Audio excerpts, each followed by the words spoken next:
So, I've got a question for the older viewers watching this. When was the last time you saw one of these?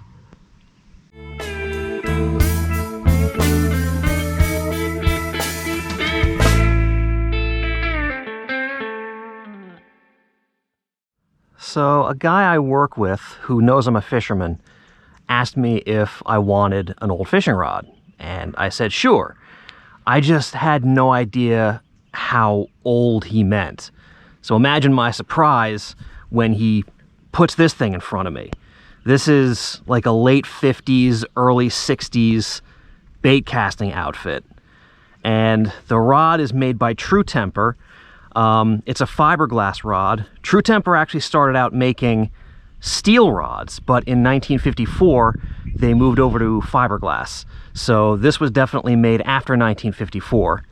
And the reel is a Bronson Fleetwing, and that started being manufactured in the late 1940s. I imagine it was still probably widely available in the 1950s. So all in all, you're looking at something that someone in the late 50s to early 60s would be using. And I'm going to give it a try today and see if the fishing tackle of our forefathers still holds up to modern fishing conditions. And the only change I made to this thing, other than giving the reel a good cleaning, is I re-spooled it with monofilament fishing line. It came with some braided line on there, but it was so brittle you could just pull it apart with your hands. So I decided not to try to mess around with that and just put on some brand new 12-pound mono. And monofilament, I believe, was manufactured in, or it was first invented in 1958. So having mono on this thing is still pretty period accurate. So I also went through my dad's tackle box and looked for a bunch of vintage lures, or at least vintage looking lures, you know, lures that might have been around in the 50s and 60s. And I'm going to start out with a little Cleo, which I know they've been around for a while. And just going to go ahead and start fishing. So here we go. This is the first ever cast that I'm making with this. I haven't tested it out yet. This is cast number 1. And we'll see how it works. Well, that didn't work. Okay. So maybe the spool tension knob was too tight. All right, let's try that again. We'll back off the spool tension knob. There's no free spool mode or anti-reverse on this thing. As a matter of fact, you can see when the spool turns, that handle still goes. So this thing is definitely a lot more simplistic than modern day fishing reels. All right, so let's try this again. Again, that did not work out too well. Another thing that we're working with here is this rod is an absolute noodle. It's obviously not loading very well. Certainly not like today's modern graphite rods. So might take a little while before I get the touch and get this thing rocking and rolling the way my grandfather would have.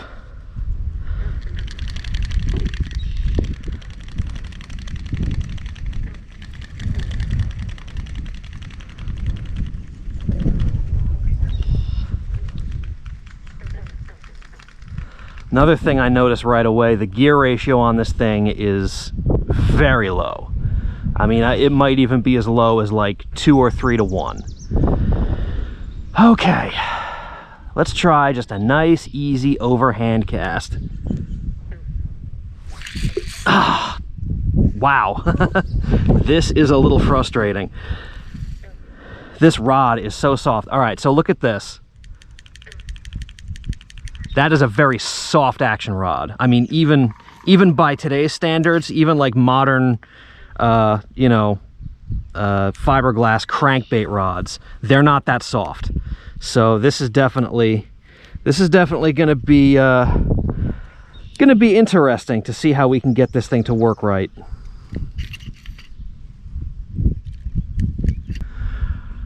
All right, well, I've found that using like a long sweeping one-handed sidearm motion seems to get me the most distance.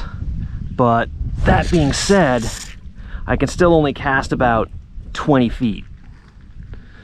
So I don't know, is that the maximum distance that people in the 1960s could cast with this tackle? I don't know. And I mean, the reel is definitely, it's shrieking a little bit, so obviously there's some issues with the gears. I mean, it's, you know, over 60 years old, so that's to be expected. But yeah, I don't exactly know what this is supposed to do. Which is weird because it's a fishing pole, and it's a very basic fishing pole, and I have no idea what its capabilities are. So I'm just gonna roll with it and see what happens.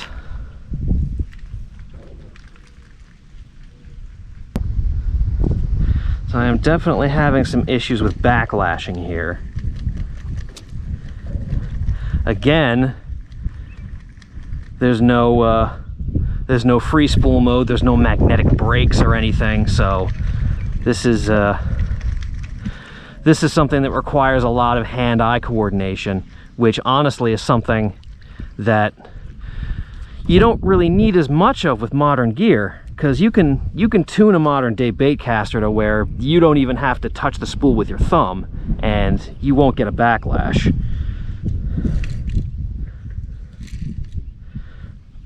And I'm wondering too if it has something to do with the line itself, because monofilament is obviously very springy and it has a lot of memory, so it comes off in loops, which might not be ideal for this particular reel, especially since the arbor is so narrow. You can see, like, there's actually quite a bit of line on here, but the line arbor, the spool, it's just so narrow in the middle that monofilament just coils up into these little loops, and that could definitely have an impact on the casting as well.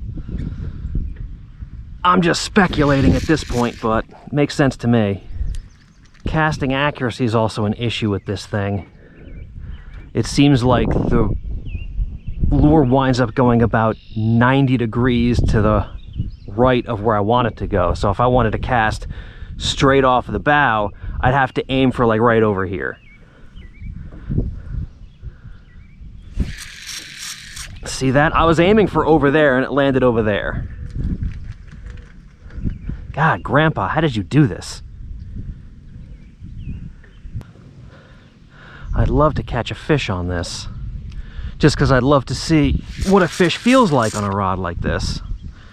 But if I can only cast at 20 feet, my chances are not great. Who knows? Maybe there's something around.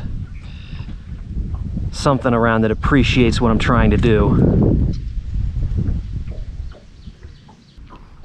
This is so bizarre. I'm like having to relearn how to cast. This is so different from modern rods where they're so balanced. You can just flip your wrist and cast at a mile. With this thing, you got to put your entire arm into it, and every 3 or 4 casts I got to pull loops out of the spool.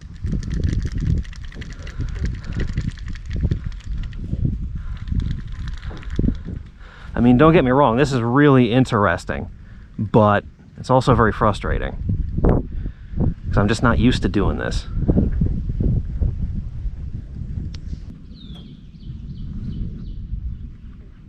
Is that thunder? I think that might be thunder. That's weird. Didn't look particularly stormy out earlier. This came up quick. Or maybe Grandpa's getting mad, seeing how I'm butchering casting with his old rod and reel. This is not actually his rod and reel, but he probably would have used something like this back in the day. All right, well, I'll keep casting for a little bit, but I'm gonna keep an eye on the weather here.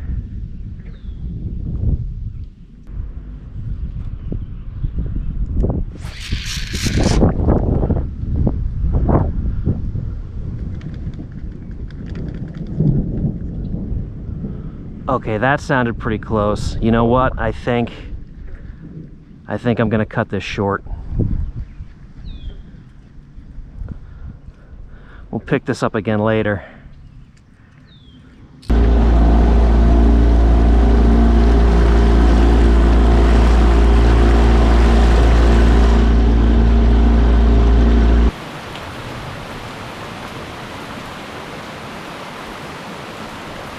Well, I think heading in was the right call. All right, guys. Well, the weather has passed and I am back to fishing with antique tackle.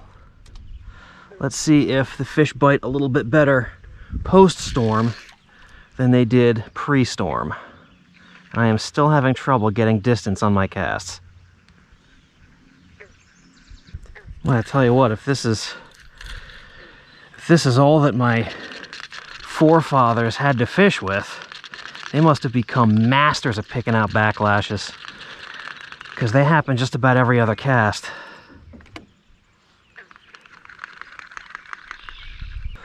I think maybe another reason why I'm having such a hard time casting with this reel is because it's actually got a clicker on it. And you usually find that on like reels for live bait and bait runner reels and things like that. So maybe this reel was designed to fish live bait, you know, just dropping bait right off the side of the boat and not even casting. So if that is the case, and I don't know if it is or not, then the fact that I'm able to cast even 30 feet with this is pretty impressive in my book.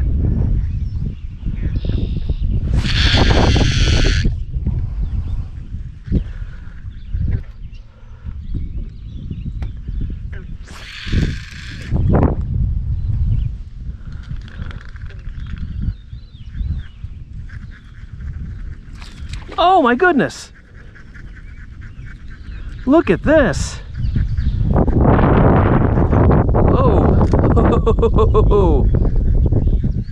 Stay hooked, buddy, stay hooked. Come on up, come on up.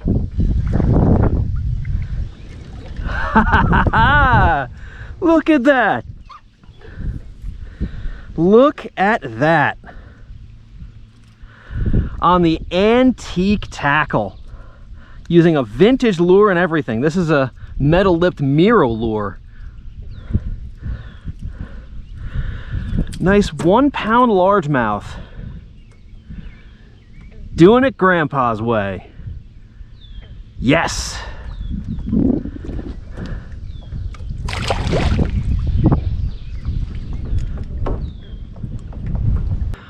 All right, guys, since we accomplished our mission of catching a fish on the antique rod and reel, I just want to try something fun now. I want to start throwing around the ultimate retro fishing lure.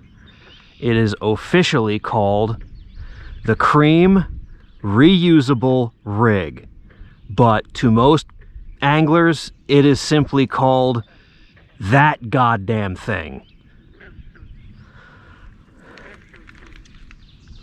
It may be silly, but I guarantee there is not a fish in this lake that has seen it.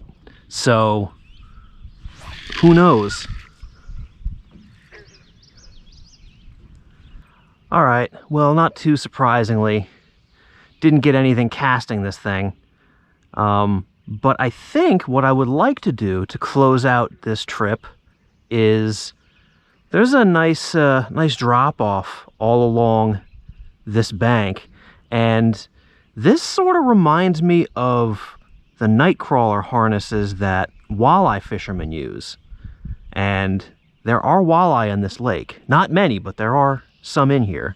So I think what I'm going to do is I am going to slow troll along this bank, and I'm going to see if I can't catch a miracle walleye.